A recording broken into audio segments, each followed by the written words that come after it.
Emmanuel, God is with us. If you can just dream with me for a minute of the meals on this table, with the flowers decorating the sumptuous feast that I have acquired. Dollar Tree has 25-cent seeds again, and they only do it once a year. They give you the seeds that you grow all year long. You can't grow all of these right now, but you can grow some of them right now, and you can grow some of them later. So I just wanted to share with you. And I thought a tree was the best way to do my seed haul. Since the seeds were 25 cents, I believe I was able to get enough because I have a small garden. So these small packets of seeds, now these seed packets are smaller than the seed packets that you would get from any other seed house. They have about 1/4 of the seeds, but they cost only 25 cents a pack. So if you don't need a lot of seed, and in some types of varieties you don't, these packets are perfect. And actually, for some types of seeds where they only give you a few seeds anyway, this packet has just as many seeds as a full-size packet. Now, first of all, dill. How many of us need 500 dill plants? Long Island Mammoth dill is the only dill I've ever been able to get to grow for me. It's all I know. And this Dollar Tree dill, it lasts me 3 years, even though they say dill seeds only last a year, and it keeps 100% germination rate. Keep that in mind if you live in an area where dill can be a weed. The seeds can, in ideal situations, last you a while. It's the tastiest dill and it's the tallest dill. It will attract caterpillars, which become butterflies. So that's a great thing. If you do put it in your garden, put enough where if the butterflies take it over, you have others. Just start some more. It grows really fast. Lavender. Lavender is my favorite. I grow lavender with the intentions of putting it everywhere all the time. It's really fickle. Sometimes it'll grow for me. I have some lavender plants that are 5, 6, 7 years old, indestructible. And then I have some other lavender plants that live a year or two and die on me. And I like them all. If I can learn to grow it in seed, that would be great. They say this is a container, true lavender, so that sounds fun. I'll give it a try. Corn. Corn is very easy for me. I'm in zone 10B, and corn likes drought. It can grow in cool, and it can grow in heat. Corn likes short days. I can grow corn from the end of January and all the way. I can harvest my last corn in October. Yeah, so the only months when I can't really grow corn is November and December, and that's only because it's not enough light. It's only the light that makes it that way. If it weren't for the light, I could grow corn. The weather's still fine, but the light's just not conducive. When the corn gets to be about full grown, it would be in January, the lowest light month. So that's the only barrier for me with corn. And I've grown this early golden bantam corn before. It's nice. It gave me 1 ear of corn. And it is a sweet corn, so you pick it early, you eat it, and you keep it moving. If you try to save it for seed, you would need more than a packet like this. But if you just want to have some corn for the holidays, I'm talking about the summer holidays, 4th of July, and all that kind of stuff. These packs are great because you can throw about enough ears. Every corn stalk gives you an ear, so you can throw about enough ears for the holiday, and everybody can have delicious corn. Spinach. The critters in my garden love spinach. I keep on growing spinach. They keep on eating it. It's their favorite vegetable. I'm convinced because I have a hard time keeping it. But I keep on trying. I can grow spinach in the house, but I'd like to grow it in the yard so I can grow big, lush plants like what they show here. They had 2 different varieties. They have the Giant Noble and the Bloomsdale Longstanding. So that sounded fun to me, and so I decided to pick them up. Now on to the next row. Peas. I grow peas. Alaska is an early pea. So when your ground is cooler and you want some early peas, you throw this Alaska in there, and it can handle cooler soil, and you can get some earlier peas. Little Marvel is more heat tolerant. This has grown into the month of June here, and it's been fine. It's even gotten all the way up well into summertime.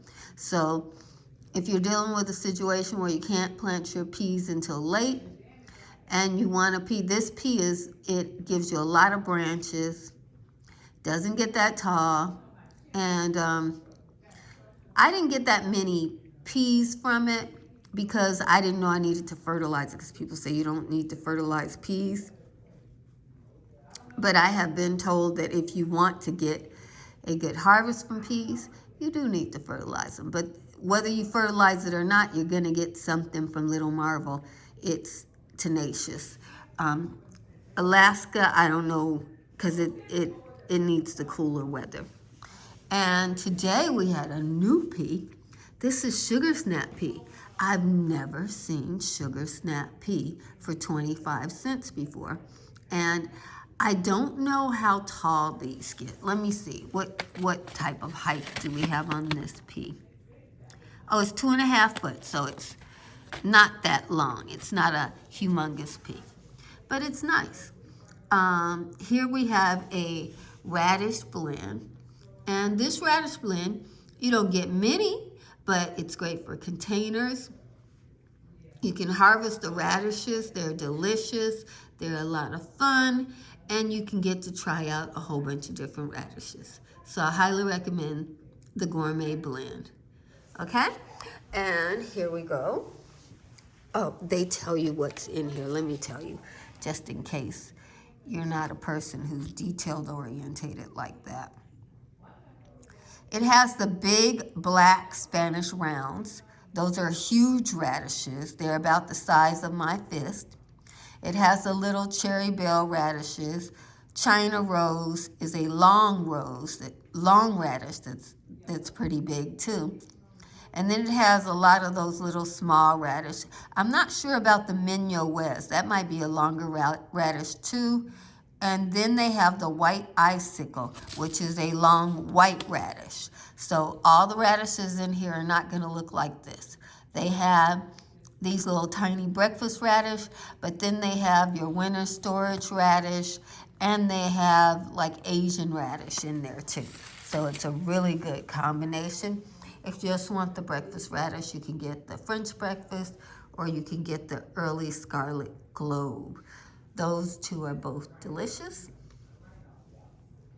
3 choices in radishes. One for people who don't want to choose, they want everything. And then one for people who just want one thing. Now with these, you're probably thinking, well, what if I don't space them right and those radishes are getting bigger? The bigger radishes take longer. You will have eaten the little tiny radishes prior to the bigger radishes coming forward. So I wouldn't worry about it too much.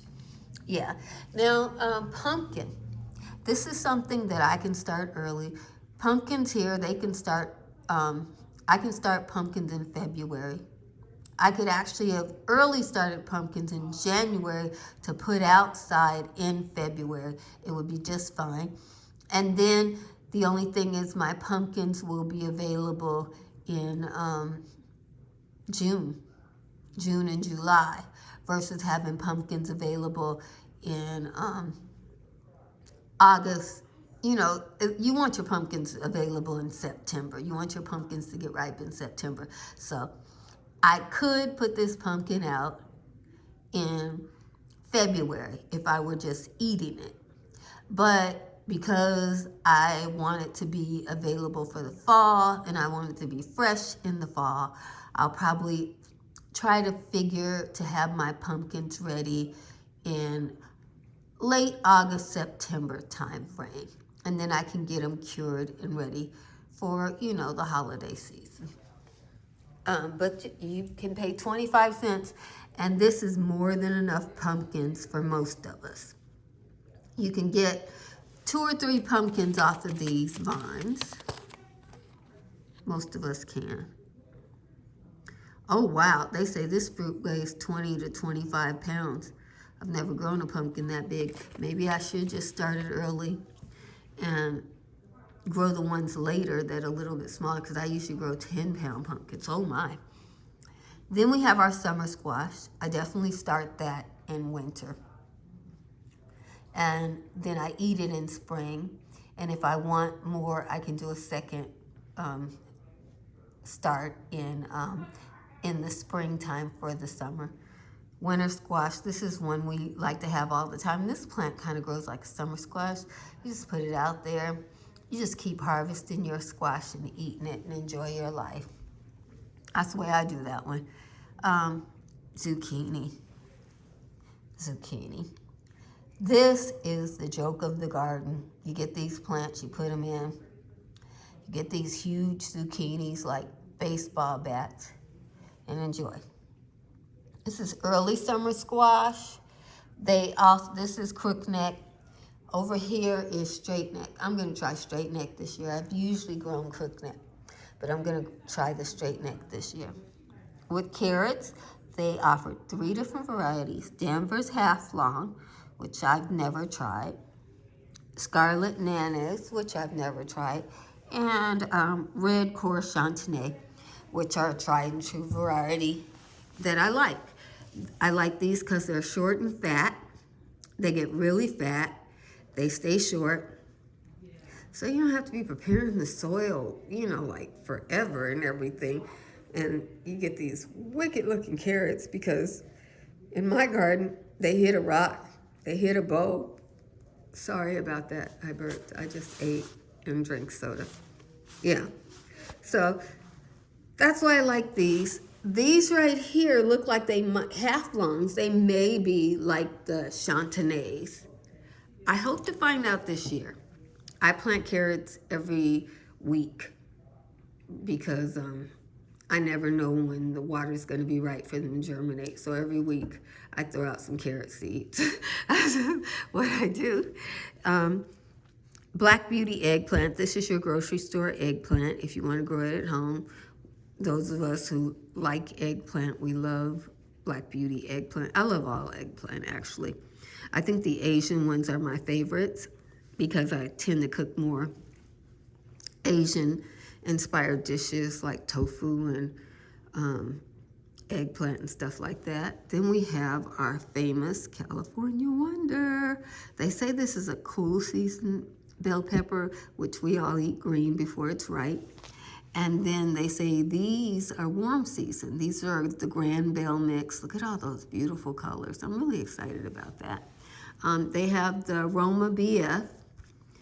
It's just a standard paste tomato. I'm not going to grow that one this year. The beefsteak, I'm not going to grow that one this year. It's like a grocery store tomato. It looks nice though, but they say it'll get... I like the fact that they have it all growing together like that, but I think these get too big for me. Yeah, 9 to 12 ounces. Plants are large and spreading with medium green foliage, yeah. So I'm not going for that one this year. I love this cherry tomato though, large red cherry. Delicious, highly recommend it. Now let's move on. We are now into a combination here. Oh, Yeah. This is a bush bean. I have decided I'm going to plant bush beans among my tomatoes. So at the roots of my tomatoes, I'm going to plant bush beans. So I'm hoping that'll give the fertility that will give me more tomatoes. This is Top Crop. I don't know anything about most of these. Contender, Blue Lake. I've grown Blue Lake pole beans. Those did great. Cherokee Wax. Cherokee Wax is one of my top 2 bush beans. This is, if I just could grow this one, that would be what I do. I love these. They are productive. They are reliable. They will produce in tough conditions. And I think some of these are more persnickety in my area. Blue Lake pole beans grow well for me. They are tough and they will give me a lot of food. The beans get surprisingly large on the vine. They're much bigger than the ones they sell in the grocery store. So I was shocked about that, but I enjoy it. Sage is an herb that's pretty easy to grow. I winter sow it and it does fine. Sugar baby watermelons. You can grow them in a container. They're just fun little watermelon plants. They taste good. Cantaloupe, Hal's Best Jumbo Cantaloupes. I think this is the grocery store cantaloupe. It's a really delicious cantaloupe. Habanero. If you've watched any of my harvest videos, you would know that I grow habaneros. And this is the bean that I use, this is the pepper that I use exclusively in my beans. I swear by it. I'm going to try some other peppers that people say are good in beans too. But this is the flavor I like in my beans. I don't like jalapenos. I like habaneros. This is a hot pepper that they say is not very hot. It's Hungarian yellow. I like the Hungarian sweet peppers, but they just had the hot pepper, so I got it. And then they had the Serrano chili. I don't really like Serrano chilies, so I probably won't grow this, but I wanted to buy it because I wasn't sure. And maybe I'll give it to somebody else who will grow Serranos, but I like jalapenos better than I like Serranos, but habaneros are my favorite. I'm going to try this Hungarian because it might be good for pepper sauce. And then I love my cayens. Oh yes, I love a good cayenne. I think they're so fun and they make great sauce. And I like cayenne flakes on pizza. Then we have our basil. I think I covered up the name of that. This is Genovese. That's my favorite. It's a spicy basil. It's not as sweet. It's not the most popular. The most popular basil is this one called Sweet Italian. But I prefer Genovese. Just personal choice. Chives, always good to have chives. And chives give you those beautiful flowers that they're showing there. And they also keep bugs out your garden. Oregano, this is Italian oregano. It's not the most spicy, but it's prolific. It grows well for me in the house and in the garden, so I always have some spice to put in my food. And it makes a good tea. Last year, I grew seed sunflowers, and I ate the seeds, and I loved it. And so this year, I want more sunflower seeds, sunflower as a food product, as a vegetable. And so this mammoth Russian caught my eye, and I'm hoping to be able to get more sunflower seeds to eat, this spring and summer like I did last year. I really enjoyed them. Snapdragons, whenever you try to grow food, you have to grow flowers nowadays because we don't have many bees and pollinators.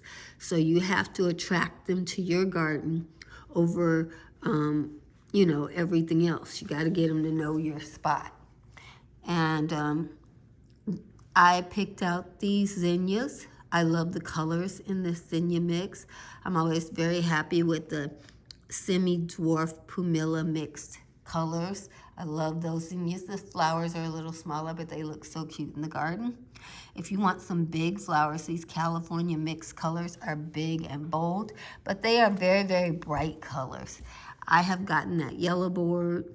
I have gotten that orange, orangish red, and then I have gotten that hot pink one in my garden. I don't think I've ever gotten any other color out of this mix. Trying a new one here. This is Lilliput. These look very interesting. They're very full and they are short, so they're good for putting in your garden beds or around stuff. So I'll see how those do. And then these used to be my favorite, but now my favorite is this one. They have beautiful colors in these cactus zinnias. The flowers are large. They're big as a dahlia. The plants are easier to grow. Really like them.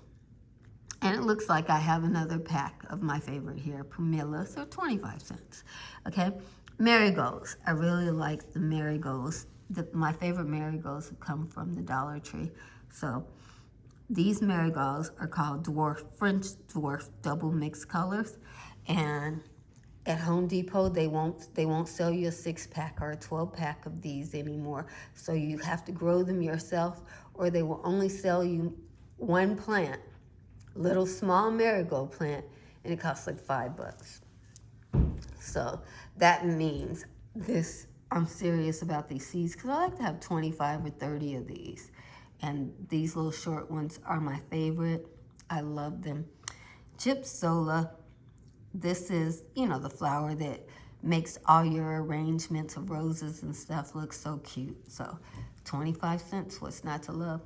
Alyssum, it smells beautiful. The bees like it. It's easy to grow. It's drought tolerant. Cosmos, the bright lights mixed colors, is edible. So I like growing this one. I'm not going to grow it this year because I have some seed for another edible Cosmos that I want to try that was really expensive, so I don't want to mix the seed with this one. I love the blue bachelor buttons. I don't really like any of the other colors. If I can get blue flowers, I love blue flowers. Parsley, I can never get enough parsley in my garden. I just made some mashed potatoes, and I went and cut some of my fresh my fresh parsley from the garden. And it's just such a wonderful, sensual experience to go out there and cut that fresh herb, put it on my food. It makes the food so much healthier. It makes the food better for you. And my homegrown garden parsley is tender, whereas the grocery store parsley tastes like grass. I mean, it's so tough. I don't know how they get their parsley so tough, but mine isn't tough like that, and it still tastes like a strong parsley flavor, but it's just not as tough.